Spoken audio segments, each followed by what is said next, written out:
I did not make any connections to the Kite Runner movie itself, I thought it'd be a good idea to start off by showing the trailer to give a summary of what it is about. Two friends, as close as brothers.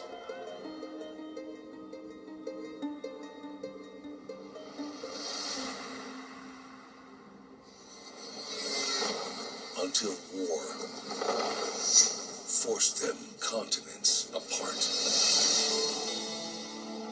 My son, a college graduate.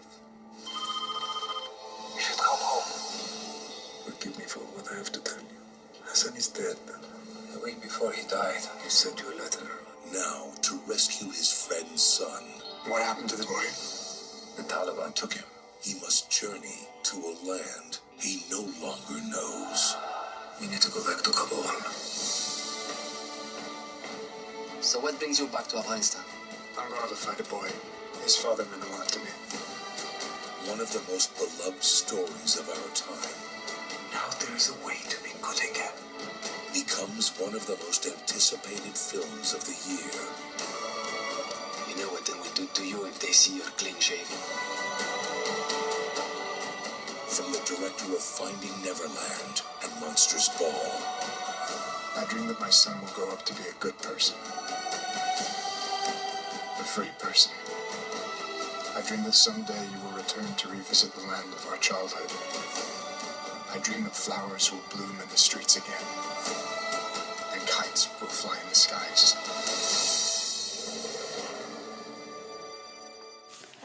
I became what I am at the age of 12 on a frigid, overcast day in the winter of 1975. I remember the precise moment, crouching behind a crumbling mud wall, peeking into the alley near the frozen creek. That was a long time ago, but it's wrong what they say about the past. I've learned about how you can bury it, because the past clouds its way out. Looking back now, I realize I've been peeking into that deserted alley for the last 26 years. As this is the opening paragraph of The Kite Runner, it is very significant to the book as a whole. Amir, the main character, speaks these words and hints at the main reason why he is telling his story. It leaves the audience hanging because he tells us something important without really explaining it. When Amir states that this event happened 26 years ago, automatically we realize it was a crucial moment in his life. As the story progresses, it becomes clear that this was the moment when Hassan was raped in the alley. This single event has largely defined Amir's life. When Amir referred to how the past continually claws its way out, he meant that even though he tried to forget, he always felt the pain and guilt. Amir has been figuratively peeking into the alley for years now, which literally means he keeps replaying the events in his head. This quote impacts the novel as a whole because it sets up the story while also explaining why he is telling the story. I'm now going to be discussing Soapstone from a couple paragraphs from page 22 of The Kite Runner. I heard the leather of Baba's seat cracking as he shifted on it. I closed my eyes, pressed my ear even harder against the door, wanting to hear, not wanting to hear. Sometimes I look out this window and I see him playing on the street with the neighborhood boys. I see how they push him around, take his toys from him, give him a shove here, a whack there. And you know, he never fights back. Never. He just drops his head and... So he's not violent, Rahim Khan said. That's not what I mean, Rahim, and you know it. Baba shot back. There is something missing in that boy. Yes, a mean streak. Self-defense has nothing to do with meanness. You know what always happens when the neighborhood boys tease him? Hassan steps in and fends them off. I've seen it with my own eyes. And when they come home, I say to him, "How did Hassan get that scrape on his face?" And he says, "He fell down." I'm telling you, Rahim, there's something missing in that boy. You just need to let him find his way, Rahim Khan said. And where is he headed? Baba said. A boy who won't stand up for himself becomes a man who can't stand up to anything. Now I'm going to discuss Soapstone. I will first start off with discussing the subject. This conversation takes place between Baba and Rahim Khan.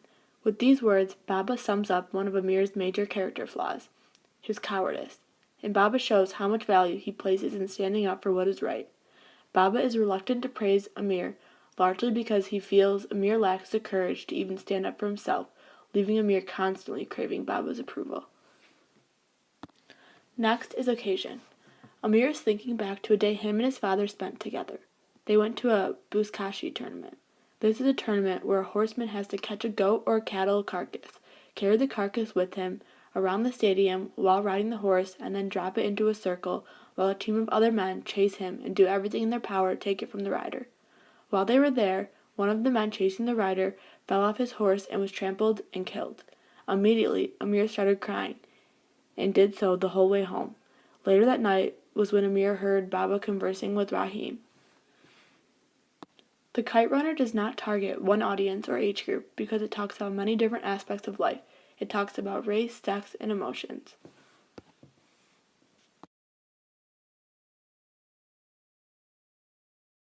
The purpose of these couple of paragraphs is that Baba is explaining to Rahim how he wishes Amir would be more like Hassan. He wants a son who stands up for himself, is brave, and most of all fights back. The speaker of these couple of paragraphs is Baba, Amir's father. He is expressing his constant disappointment for his son Amir. The tone for these specific paragraphs is disappointment. Baba is disappointed that Amir is weak and never willing to stick up to people. There is also a sense of regret. Baba almost makes it seem as if he wishes Hassan was his own son. He sees the way how he sticks up to kids, and he wishes Amir would be more like him. In more aspects than one, Hassan and Baba are very alike, which is why Baba sometimes wishes he was his son.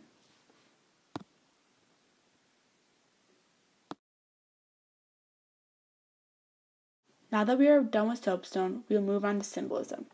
Kites play a very big role in the book. The kite symbolizes both Amir's happiness and guilt. Flying kites was a major part of his childhood because it was something that he enjoyed and it connected him to his father. Baba and Amir were never really that close, but kite flying connected them because Baba was once a champion kite flyer. Then the kite becomes a different symbol to Amir. Hassan was raped due to Amir wanting to bring the kite back to Baba. After the horrible incident, the kite becomes a reminder of his betrayal to Hassan. Amir quits kite flying altogether until the end of the book when he finally flies a kite again with Sohrab, Hassan's son. At this point in the novel, Amir feels that he has redeemed himself for the raping of Hassan, so he no longer is reminded of it.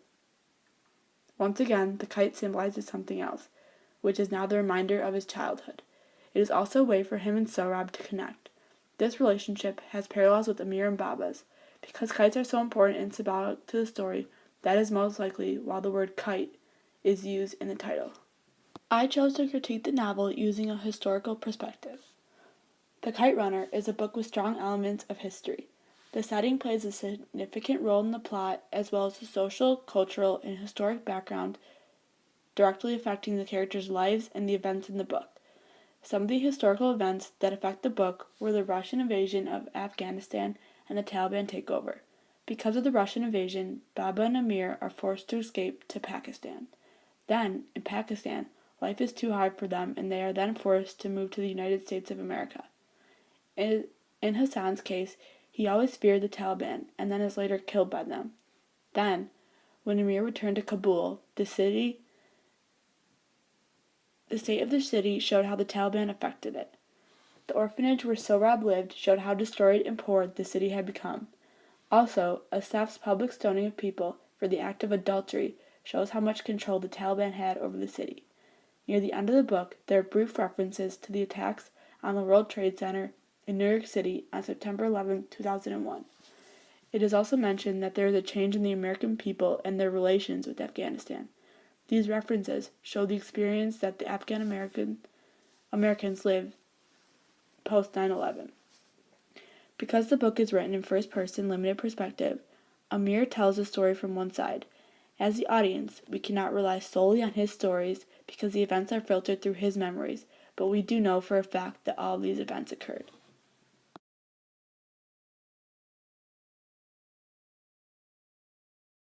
With the book The Kite Runner. As a young adult, like Amir, I too have made decisions in my life that I do regret. Obviously, not as big as standing by Hassan, watching him get raped, and doing nothing about it, but I definitely have made decisions that have slightly altered my life. As kids, we make many decisions that we regret later on. We always try to do the right thing, be brave, make our parents proud, or do things so that our friends accept us. There are so many goals set and people to please that we cannot avoid messing up every once in a while. Then, when we do make a mistake, We have to live with our results and especially the guilt. But every day is a new day and another day to better ourselves and the people around us. Just like Amir, I try to make the right decision, but once in a while, I too mess up. The good thing about life is that we can learn from these mistakes just like Amir did.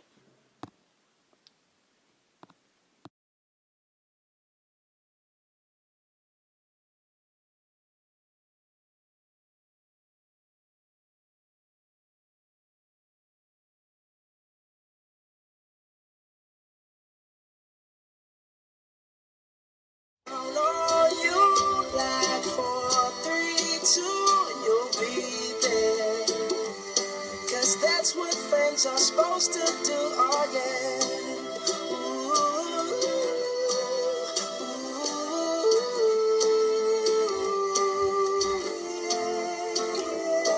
You'll always have my shoulder when you cry. I'll never let go, never say goodbye. You can count on me like 1, 2, 3, I'll be there. And I know when I need it, I can count on you like 4, 3, 2, and you'll be there. 'Cause that's what friends are supposed to do, oh yeah. Ooh,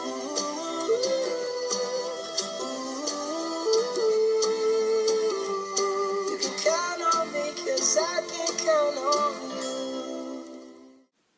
The song Count on Me by Bruno Mars has many connections to the book The Kite Runner. Both the song and the book have common themes of loyalty and friendship. In the book, Amir and Hassan have a very close friendship. Hassan, being Amir's servant, is very loyal to Amir and his father Baba. Bruno Mars' song demonstrates the same loyalty throughout the song. Bruno Mars sings, "We find out what we're made of when we are called to help our friends in need." Hassan has always been there for Amir when he needs help. When Amir and his father fled the country, Hassan took care of their house. Amir never had to doubt Hassan's loyalty and friendship, but the same could not be said for Amir. Unfortunately, Amir could not do the same for him in the alley. It shows their different characters. Hassan is always loyal, while Amir is sometimes cowardly. In the end, Amir finally is there for Hassan when he risks his life to take care of his son, Sohrab. They soon realize they can count on each other, but unfortunately, Hassan has died already. As children, the one thing Hassan could always rely on from Amir was playing with him, sharing stories, and sharing knowledge. They both risked their lives for each other. Hassan stayed in Amir's house and died because of it, and Amir risked his life going back to Sohrab. In the end, they were very loyal to each other, and the song Count on Me shows similar themes.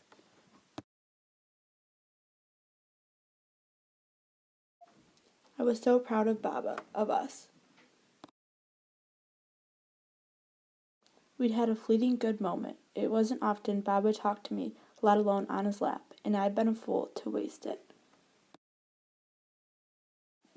I didn't want to disappoint him again. I already hated all the kids he was building an orphanage for. Sometimes I wish they had died along with their parents. All of these tweets show how Baba and Amir had a rocky relationship. The moments that were good, Amir cherished.